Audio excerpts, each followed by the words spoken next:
Hello everybody, welcome back to episode 62 of the Contest Round podcast. We're back, baby! Make sure to hit all kind of like follow buttons and stuff for the various different platforms because we're available on YouTube, SoundCloud, Spotify and iTunes podcasts. I think as well you can do the subscription thing and support the podcast. More on that I think at a later date with Apple Podcasts or iTunes Podcasts or whatever it is. More on that later on. But as always, I'm joined by my co-host. We're back. It's Dan. Hello, Dan. Hey, Rich. Yes, we are back. It was very nice to hear from the people that missed us the last couple weeks.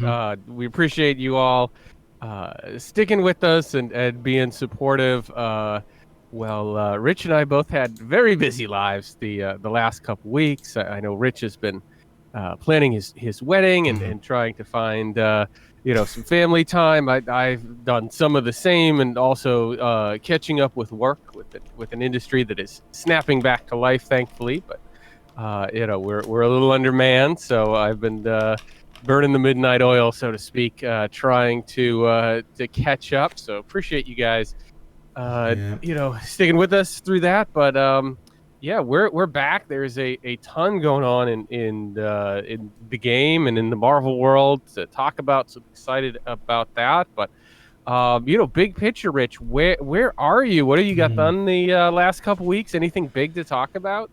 Nothing really. I think it's just like it just needs to be keeping on top and firefighting. It's hard to really think. A week in Marvel Contest of Champions, in particular, like with the first week of new content launch, is just.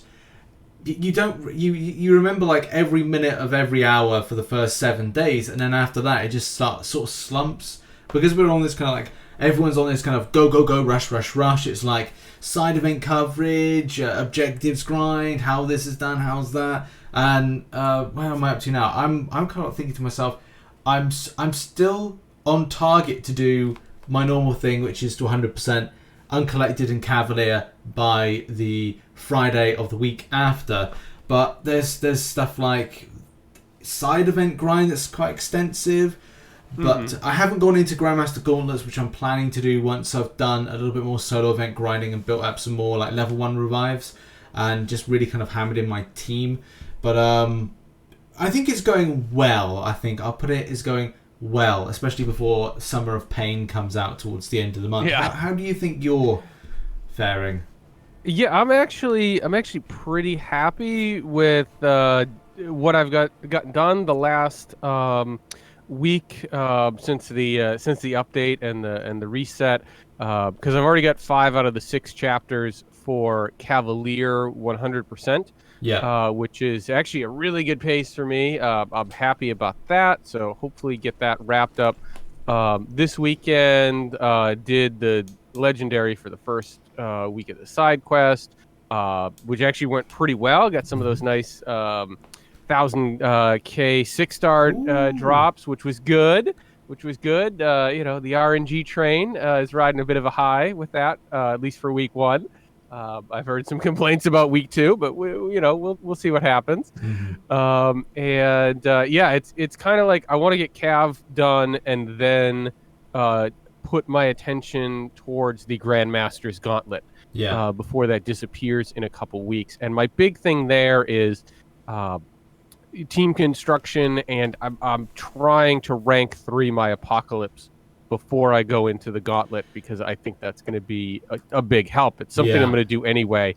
But honestly, I have been searching for the last 5% of my mutant tier 5 for like 6 weeks, and I've gotten like 2 of the 5%. So it feels like it's avoiding me. Yeah, I mean, I'm same position I was a little while ago. I can't remember if I did like an opening or something, but my mutant side of things is indeed the problem. Like, it's still the case. I'm still on 21,100 tier 5 class catalyst fragments in mutant, and I'm like, oh, that's a long way to go. Yeah, and the thing is, this is the only one I've never formed. I formed everything else bar that, and I'm like, I'm still sitting on doing some more rank 5s. I've got 2 mystics to rank 5.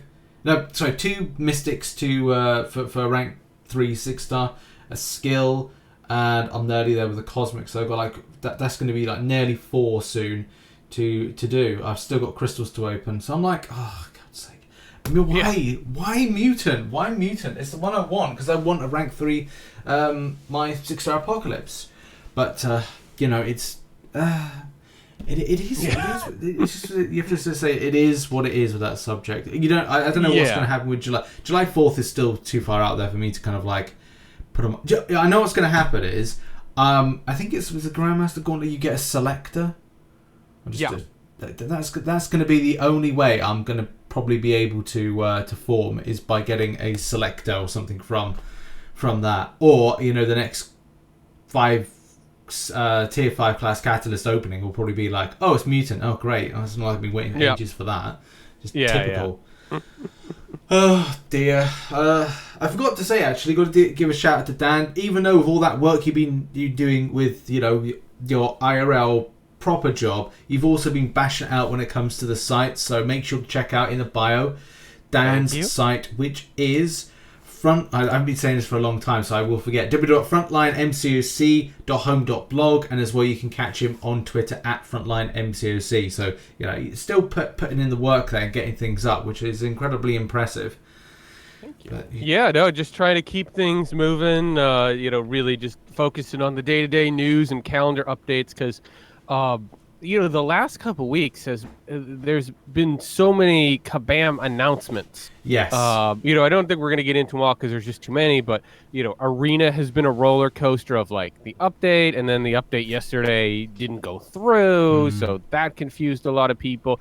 I think the saga of the Scarlet Witch Sigil, which is something I do want to talk to you about, because you have been at the forefront of all Scarlet Witch news for years in MCOC, and they did what you were worried they were going to do, Rich. Now maybe it is in a friendlier way. When we heard about it and the sigil and the credits and the ability to purchase the 6-star, I think the math works out that you have to buy the sigil 5 times. It's like 4.5, but you have to buy it 5 times because you can't buy half a sigil. Like that feels like on the low end of what we would have thought was possible for a 6-star.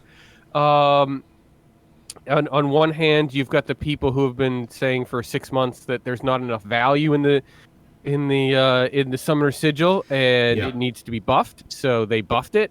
And then you've got the free-to-play players who want a cool exclusive character that, as of right now, can only be obtained through cold hard cash. So where do you stand on this one?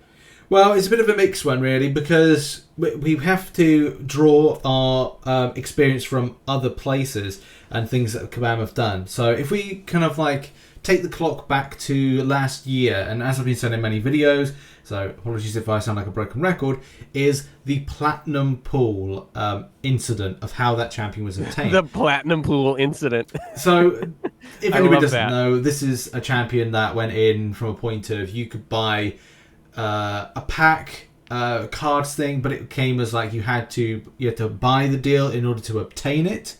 So it kind of like then put the divide between free to play and those that spend.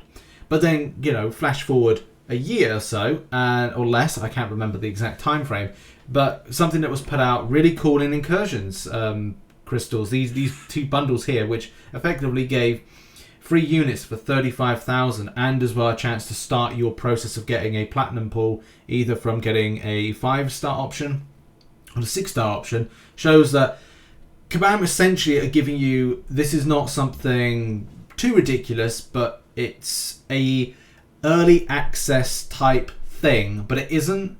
So you get a little snifter, or you start a little progression, early access for the champion. So if I'm sort of fine with it and sort of not, but I see what Kabam are doing. They are keeping things that will be obtainable for free-to-play players that further down the line, but allowing people that spend to have that kind of early access type vibe to it. So I guess if it's RNG based, or there's something to it that doesn't seem that seems fine around about December time, because that's the thing, nothing's available free to play until 6 months, which does put it into December 11th. I've heard rumors, and I think I kind of I told you, Dan, that rumor. Someone shared a rumor of the obtainable nature of the champion, but the thing is, that was what I thought it would be in last couple of months. That it would be in some kind of RNG crystal, but it's not. So I don't know if it's worth even like talking about a rumor. So yeah. Yeah, I mean it's in one way it's the classic pay to go faster of MCOC, right? And I think a lot of the angst is around the free to play players not knowing what the plan is, right? Yeah. Like we know there's gonna be a plan in a 6 month time frame, but we don't know what the plan is. So that's it. In a way it's hard to judge because incomplete. But that mid-December timeline is very interesting because that aligns with the gifting event. Oh shit! I didn't think about that, did I? That's a very good point. What if it's in the gifting crystals or in the alliance or rank rewards for gifting? That is a very good point. Huh. Just when you said December 11th, I was like, that is suspiciously close to the start of gifting. That's going to line up it's hard to imagine. I mean, they could certainly do it, but it's hard to imagine they do something that's like big and totally separate to gifting during that same time frame. Now, maybe they do. I don't know. But it certainly seems like they could align it there. Because, I mean, while gifting certainly has that pay aspect to it, I mean, the gifting crystals are bought with units, not cash. So it is technically, it's free to play accessible to a point, certainly. Yeah. Out of curiosity, do you have a platinum pool? I do not have a platinum pool. Are you able to, in your game, are you able to check whether or not it comes up with, will it come up with other options of like 2-star versions of champions? I can check. The only reason I say that is, it's kind of weird that Scarlet Witch Sigil is available at all different types of rarities. And okay. And Gold Pool is only available at certain rarities. Like on Gold Pool, there's only a 5- and 6-star version. Let me go to unknown champions and see. And I think I've got Platinum Pool, but it only says it as being the 5-star version. Yeah, Platinum Pool only says 5 and 6. 5 and 6. Interesting that Scarlet Witch, when you click on her, it's got all different types of rarities. Yeah, so there may be that they're, they haven't announced any plan for a 2- or 3-star Scarlet Witch, but clearly she exists somewhere.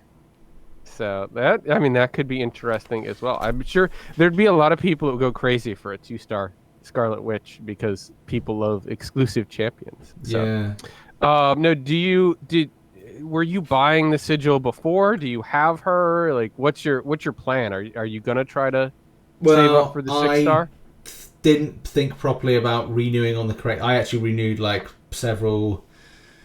about a couple of weeks prior, and then I didn't think about doing the renewal of it when you were if you renewed at a certain point, you were able to get it. I have to wait till next month, I think it is, to receive the champion, which is kind of a bit of a bummer, but it is what it is. Yeah.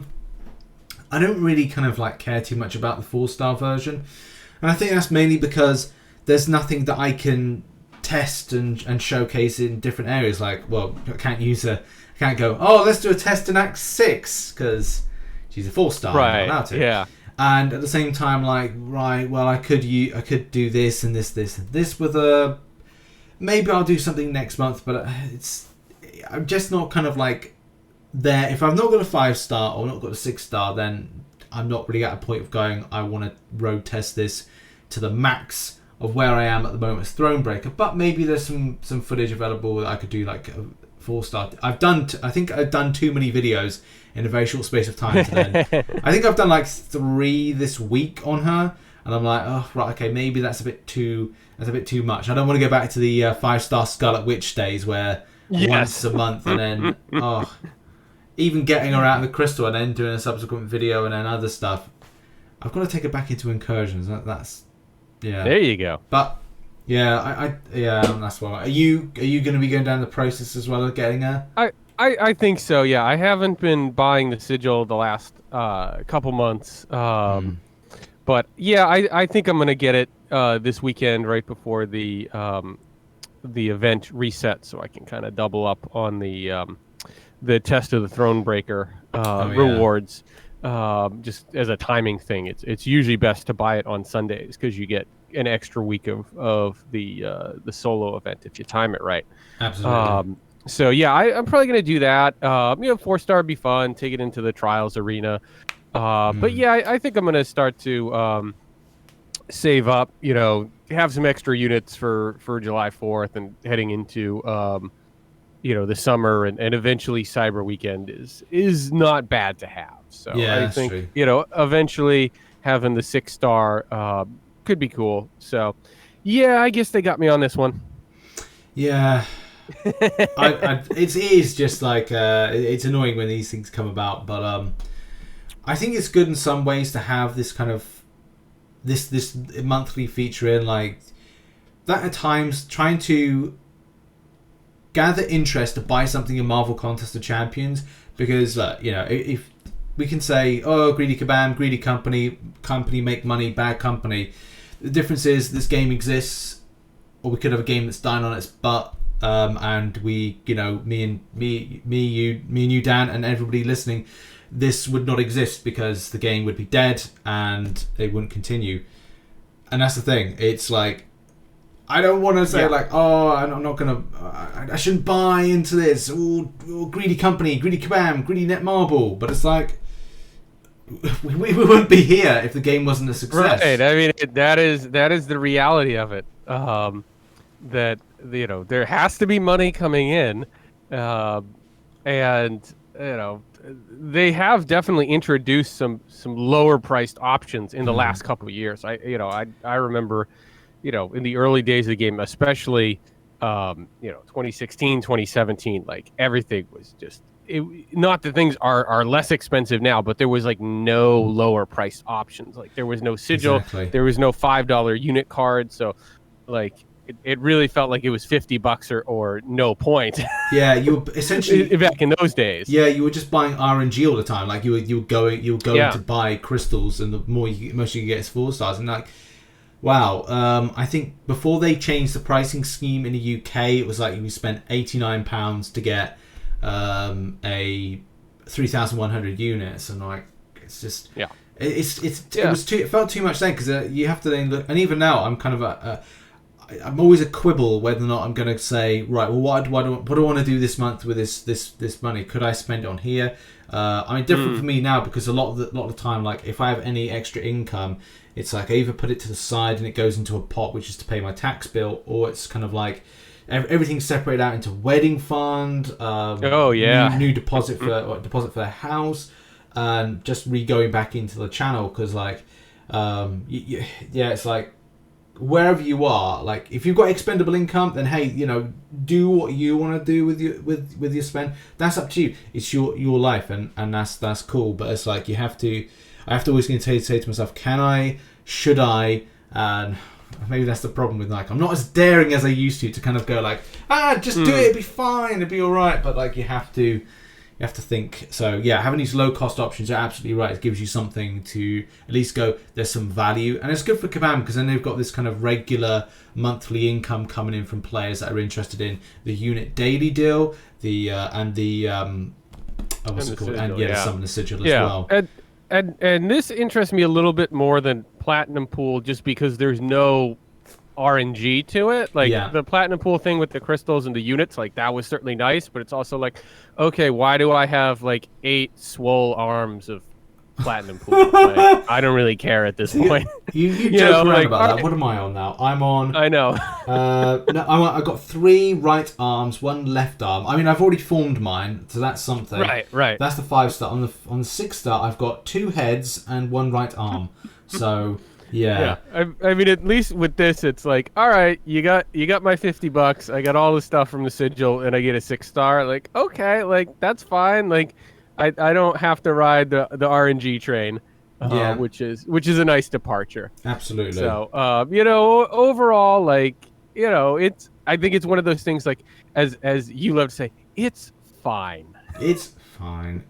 You have to say it, because like, I'm not going to spend my lifetime getting angry about a mobile game or a game in general. I think it's just Certainly not like certainly not about sort of one of the lower cost options that doesn't upset the meta and competitive balance. It's like if you're gonna get super mad about like Scarlet Witch, where are you gonna have to go when we start talking about 6-star Sigstone paywall? Yeah, that's like let's be real. Like that's where the real angst is about competitive balance. And you know, what didn't they do another one of those like $10 for 5 of them this week? Yeah, which is just craziness.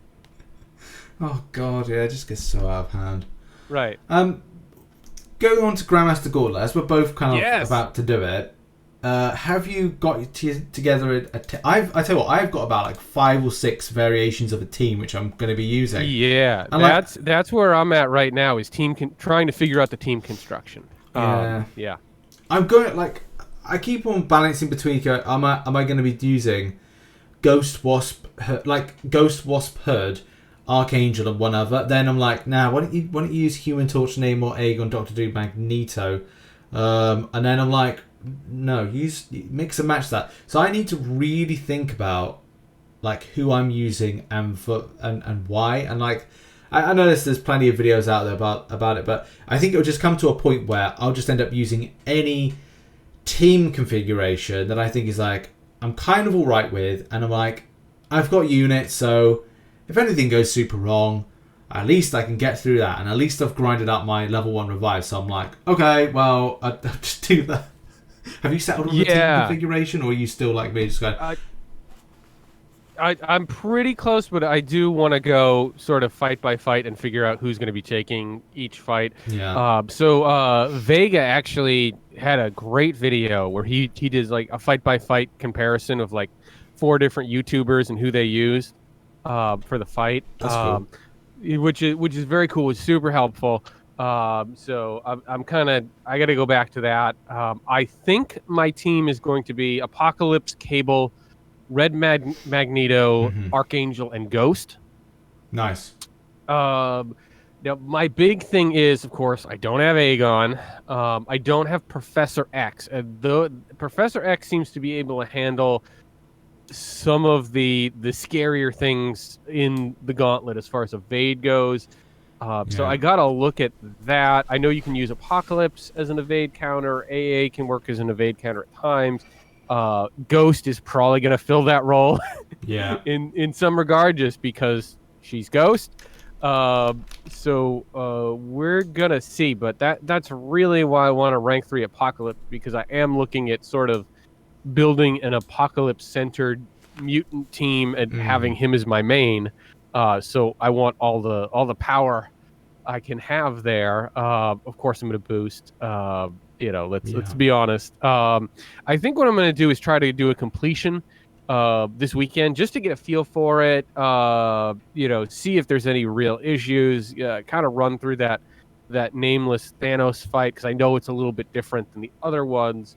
And then maybe go for exploration next weekend before it closes, because my big worry, aside from like individual fights, is like getting to nameless Thanos, being like 20 fights in, being tired, not having the practice on that fight, and then just like being frustrated, want it to be over, and spend a little bit too much on that fight because of the learning curve, and just being 2 hours in on some hard content.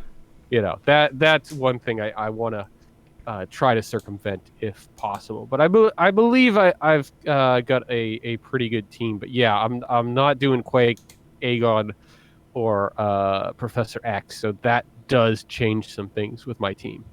Right. Yeah. That's where I'm kind of at with like thought process. Like I just don't know 100% where and who for what reason. And Will it be like, am I building around Aegon? And that's the thing as well. I was thinking about. Yeah, you could do it, but you got to spend on that to ramp him up. Yeah, that's going to be the thing, isn't it? Like, how long is that process going to take? Is it going to be very much in the first fight, so I'm going to do that and care about that? Oh, there's a lot of consideration there. Yeah. Apocalypse, rank 2 version, possibly. I would like to bring more 6 stars into it, so I think that kind of puts me in the ghost territory for it. So yeah, there's too many things. I would consider Quake, but I'm not that interested in the kind of the fight of that. Yep. Mm-hmm. I know people are, and like, fair play if you are, but it just doesn't interest me, and just kind of adds to the boring of kind of like what I'd experienced with the fights. But hey, it is what it is. I think we're going to move on and talk about Loki, because this is something that dropped this week. There will be spoilers discussed, so if you don't want to listen and just skip ahead. But yeah, like we are going to talk about something. I love this first episode and this kind of introduction, but it's like, well, it's kind of does feel like a reintroduction to the character, but it does, because this character is starting from the first Avengers movie. All that stuff in Dark World and Thor Ragnarok and Endgame that Endgame. That Endgame's how we got here, but Infinity War is the other one. I mean, all that didn't happen to this Loki. No, but the surprising thing is, and I didn't know if they'd go. He learns of his timeline that he is meant to go down on. So he does, and that is one of the big turning points of the episode. And with Loki, you can never really trust any of his words or reactions. That's what's so awesome about the character and how Tom Hiddleston plays him. But it appears Loki is genuinely moved by the death of his mother, which he sees in the vision of his future, and he's not too happy about Thanos killing him either. No, don't get me wrong, but he does feel genuinely affected by the visions of his future, which we as we know is what happens in the MCU.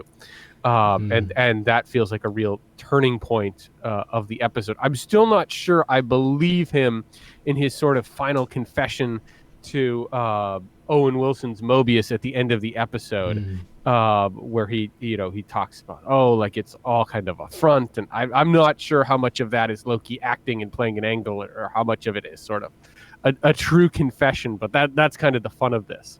Yeah, I think this is still the god of mischief. He's still mischievous, which we kind of like we learn in an incident when he kind of like momentarily breaks free. I think he's like the way that there's a million emotions that he goes through in in the segment when he's being interrogated, where he's like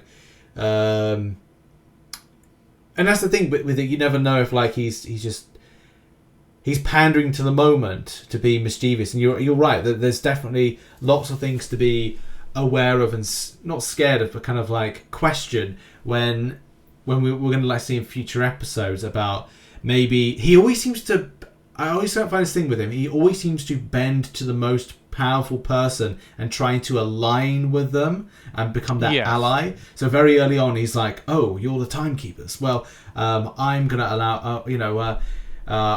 How do I work for you? Give me a team, and I'll go and take out the Avengers."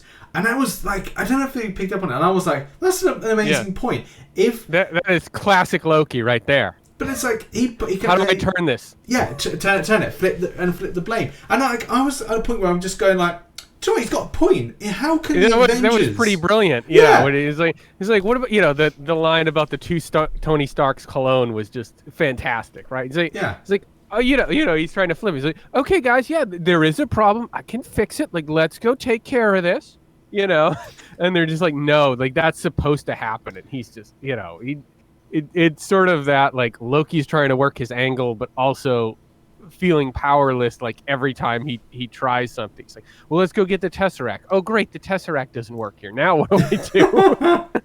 Like you could see the frustration as he unravels a little bit through the episode of like what am I going, what am I into, what am I dealing with, like his sort of things, like Loki's basically saying like, I'm important, like is exactly saying it like this, but he's like, I'm Loki, I'm important, I'm, part of the ruling family of Asgard, we're really important, how come we don't know about you? Yeah, exactly. Is kind of what he's saying. It's like, how, like, I feel like Odin would know about you, kind of thing. And the other thing that you've got Owen Wilson as Mobius, and just some great back and forth, and a dynamic that we've never quite seen before with Loki, where Loki is usually able to, he is the ultimate scene stealer of the MCU. I've said it before. I think Tom Hiddleston is the best thing in every scene he's in. Yeah. In whatever movie he's in the MCU, he's always the center of attention, and he's always able to tweak things and get people to bend to what he's going to want to do, or at least like you have to react to him. Yeah. And Loki's throwing all this stuff at Mobius, and Mobius is just like, okay, sure. Yeah, no, absolutely. And, Loki doesn't know what to do because the guy's just not fazed by anything. Like, he's just not reacting. And it's just like, it's just kind of stumping Loki at a point. And it was kind of crazy to watch because we've never seen that before. Yeah. I think this is good. It was very cool. We take, and that's the thing, like, this is the 2012 version of Loki, so this is still burdened with glorious purpose Loki. Yeah, no redemption. Absolutely. Thought he was just about to grab the crown and rule Earth like 24 hours ago. Yeah. So that is the thing, and I think that's good because I think the first episode's titled "Glorious Purpose." It is. So there's lots of kind of clever things like that. There's I was reading up the other day, the judge, I can't remember what her name is, like Judge Ravina or something, who kind of like you meet. She is a love interest of Kang the Conqueror, and I was like, wow, that's really cool. And like someone pointed out, that we got what is it, Quantumania, whatever it is, the third Ant-Man film. Whatever it's called, that may be a dynamic that we see come back in some sort of way in the future, but there's also the speculation around Peggy Carter being in the background. Did you see that? Yeah, I did see that. I don't know. I mean, that could be nothing, or it could be very important. Like, is it a multiverse Peggy Carter? Maybe a super soldier Peggy Carter. Like, what's going on there? Because then that got me thinking about this whole situation of timelines, and even with that kind of like courtroom scene, that the Avengers, they changed the fabric of the flow of time. So number one, are they gonna shouldn't they have shouldn't they be in front of the timekeepers? Why wasn't their timeline reset by the timekeepers? Yeah, why was that okay? Yeah, why does Steve get to go off with Peggy and create an alternate time? And the other big thing is an Agents of Shield fan. We did see Phil Coulson for the first time in a long time. No, we didn't see anything new, or I was kind of dying in that moment of like, are they gonna reveal that to Loki that Coulson comes back? Because there's some time travel stuff in Agents of Shield too that would seem to have the chance to get on the timekeeper's radar as well. And I mean, if they bring Coulson into this, like, that would be the most amazing thing. And I think Agents of Shield fans would feel like this amazing redemption if Coulson somehow ends up showing up in the show in some regard. And there's a clear plot reason that you could work Phil Coulson into this. It's not like you're shoehorning him in. Yeah, I thought they would have done something right in the instance, because he said like, you always lose, you always fail, right? And it would have been good to like showcase that, you took a life. Yeah. Oh, by the way, he's still alive. You didn't actually kill the guy. Yeah, he's still alive. Like that. There's a little more to that failure than you think. Yeah. So I thought they may have. So now, let's see. We've got, in a lot of ways, this episode was the this was the big setup for everything that's going to come. We had to sort of get Loki, pick him up from Endgame, drop him into his sort of you've created this alternate timeline. We're not happy with you, but we're not going to vaporize you like some of these other people for messing with time. Yeah, get your ticket. Yeah, go to the time broker deli, get your ticket, plead guilty. We see that Mobius is effectively some kind of time cop jumping through history, pruning these divergent paths. But someone's taken out his teams, and I thought we were getting like the straight up Mephisto tease. in that one scene, but now it appears we're just being hard trolled. Yeah, I think it was I can't remember the name of the director of the episode or the show or something. Said I think his name is like Kate Hannon or Kate Herron. Yeah, that's it. Yeah. Said that it's definitely not Mephisto. But this is the really clever thing and the cool thing about it is like they could do in about 5 to 10 years time, if they wanted to link everything together for something like Mephisto's always been there, they could take segments and go. It's all set up. Yeah. If they want to do it that way, because they could just be lying to us and be like, "Oh yeah, we planned that the whole time. Feige planned that the whole time." Because you look at that picture and you're like, "Oh, that's definitely Mephisto."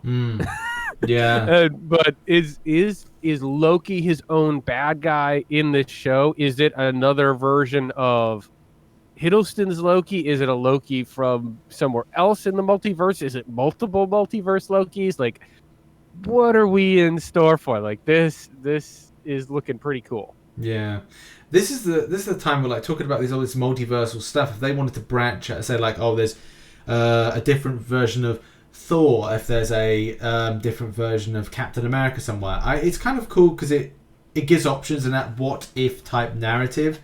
But I get the feeling it will probably be like a because there's moments where there's the female Loki. He's sitting down with Tom Hiddleston Loki, sitting down with a female version of Loki, and that may be the time where because then at one time I think he was able to put his consciousness into another person's body. I don't know if they'll go down that route. Yeah, in the comics there was this whole thing like post Ragnarok where Thor starts to bring back all the Asgardians on Earth and reforms Asgard on Earth, and when he brings back Loki comes back as a woman. Yeah. So that it could be some sort of a nod to that. Yeah. And that's the thing. Yeah, I think. Yeah. I was going to say, Thor's still got to find himself. I mean, we're going to have Love and Thunder, and he's Party Thor, apparently. Party Thor, yeah. Yeah, we're hearing crazy things about that movie, so it's going to be fun. But yeah, I'm excited to see where Loki takes us. We got 5 more episodes, so we'll be talking about it each week. But I feel like the first episode they kind of did what they had to do to set things up, and a lot of this I kind of expected from like. I think I've talked about this before. Like, it seems like it's very much inspired by some of the Exiles comic series where you've got this team that's supposed to like save the multiverse from collapse. So there's a lot of that in there that I kind of expected. But let's see where we go from here. And as always, Loki is a joy to watch on screen. Absolutely. Right, we better move on and talk about Future Revolution and as well Marvel Realm. I'll get out of the way first off. I've not played Realm in a long time. Yeah, I know I've been playing a little bit to try to stay active. I haven't had as much time for it as I would like. I think.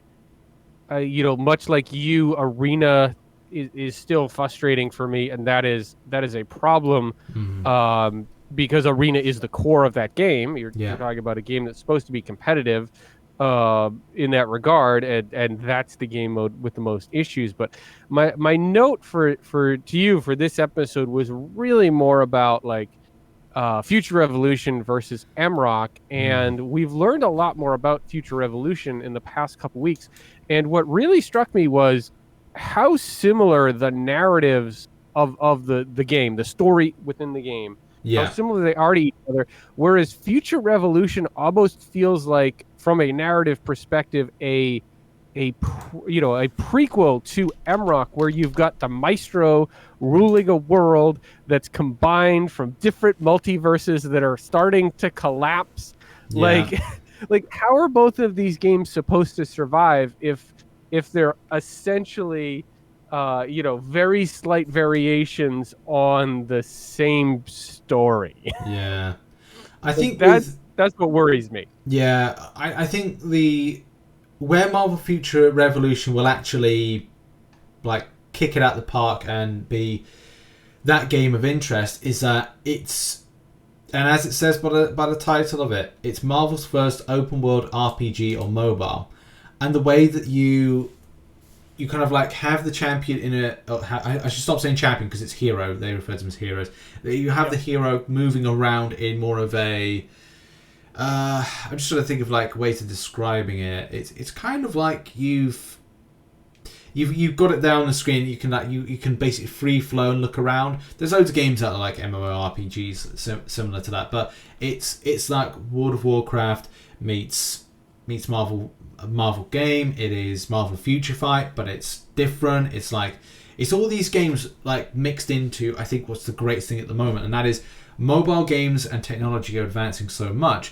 that having this at a point of free movement, free exploration, just takes you away from like what we have with MCOC, which is swipe forward, swipe back, tap, swipe. Right. It's like it's kind of like, yeah, you're just going forward, back, forward, back, forward, back. That's, I mean, it's fun to a degree, but then there's stuff where it's like you're able to freely roam in these massive areas, and if you've seen the trailers, as we've covered, like these kind of like these areas seem to be quite vast.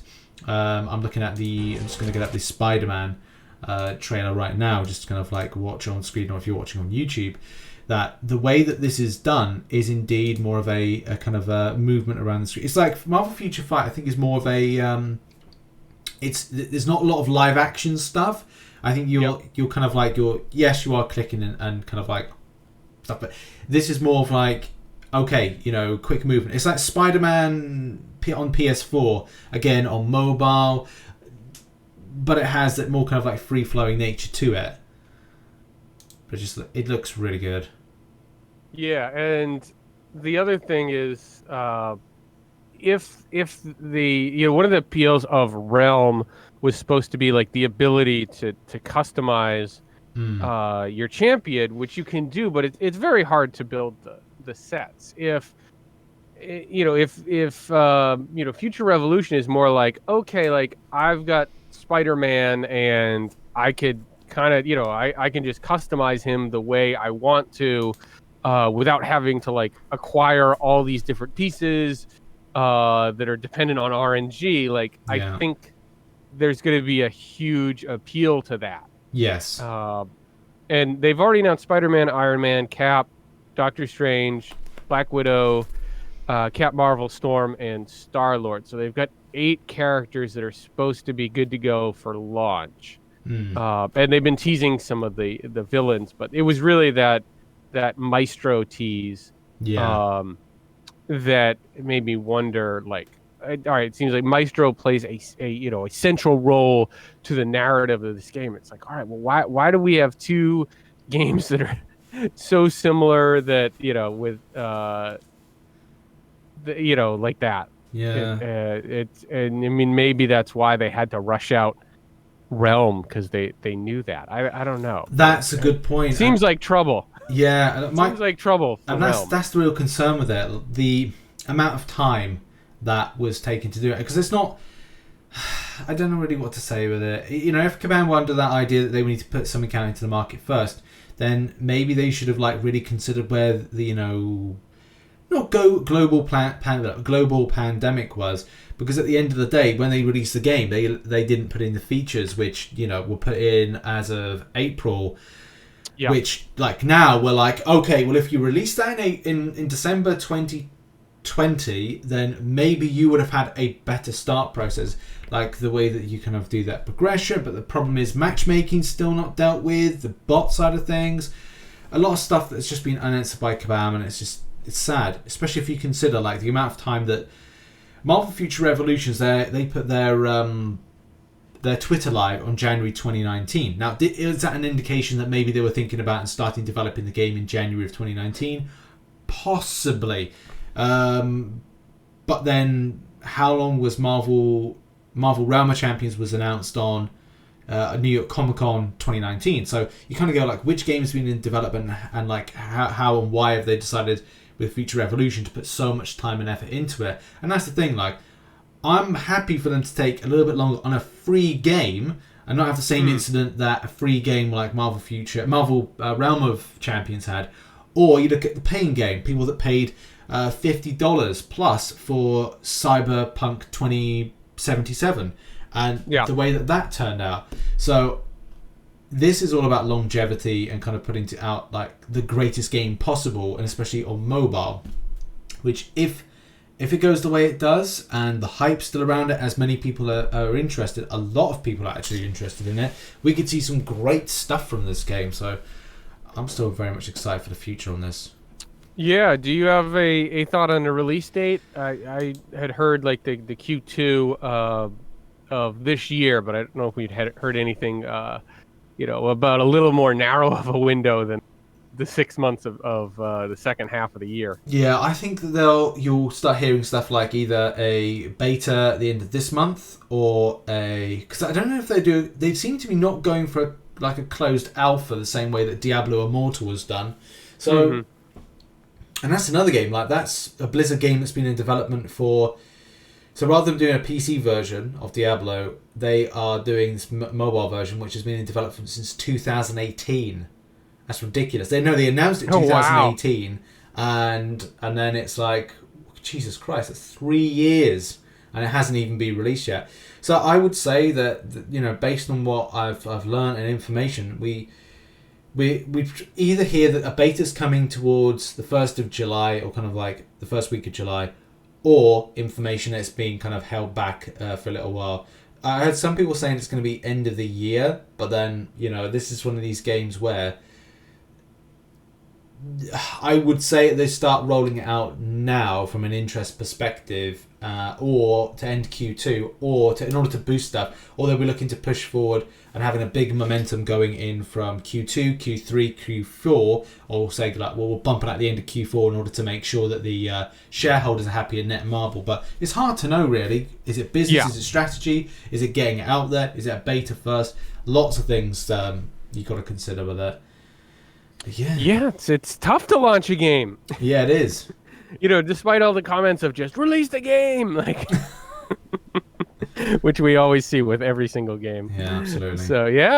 So Rich, what are you up to this week? You're trying to get through Cav and Uncollected and the Gauntlet. Is that the plan? It is. I'm gonna try by Friday, so just gone, to have had Cav 100%. The reason being, I want to do a 10 6-star crystal opening on Saturday. 10 so it should have been, stars. Yeah, that should have been yesterday, based on the podcast going out on Sunday. And if I get anything of value, then I'll be looking to rank 3 that. If then I'm like, I'm not sure, then one of those hopefully will be a candidate to take into the Gauntlet. If not, early next week we'll be doing the Gauntlet. And also doing loads of things that I've got to do an arena video, but there's no point doing it at the moment because the trials is broken, so I can't do my normal grind to do the testing. So I'll have to bump that into next week, and then just kind of guides and stuff as I prepare for a little bit of like mid-month kind of lull of things, and then back on it with the grind with getting more content done, like Act 7.2. So yeah. Cool. Are you going to stream your Gauntlet run? I don't know if I will. Maybe. I guess it's one of these things. It depends on time and availability. Yeah. I've got a few things sponsorship wise I need to get done, so I need to kind of figuring out the time frame for it, whether or not I want to do one thing or the other, or whether or not it's going to that final Thanos fight. I think will just make me quite annoyed and angry. So I may decide to do like an hour of grind. have a break for an hour, and then do another hour, and then when I get to the final fight, then kind of commit to it. So I don't want to do that on stream and just go, okay, we're going to break for an hour, just while I chill down my device and also rest my brain. So I don't know. What's your plans? Pretty much the same as you. Finish up Cav, then direct my focus to the Gauntlet. And I am, busy writing. I'm trying to get my second guide out for Variant 6 Chapter 1.2 out this weekend in the editing phase there. So, as always, we're taking some steps forward, as slow as they may be. Trying to get stuff done, Rich. Just trying to get stuff done. No, for sure. Right, there we go. That has been the podcast. Make sure everybody to support, follow, hit the likes, wherever this podcast is posted. Check out Dan at www.frontlinemcoc.home.blog. Links are always in the bio, and as well at frontlinemcoc, and myself at Mr. RichTheMan over on Twitter. And we'll see you next time for episode 63. Bye-bye, everybody.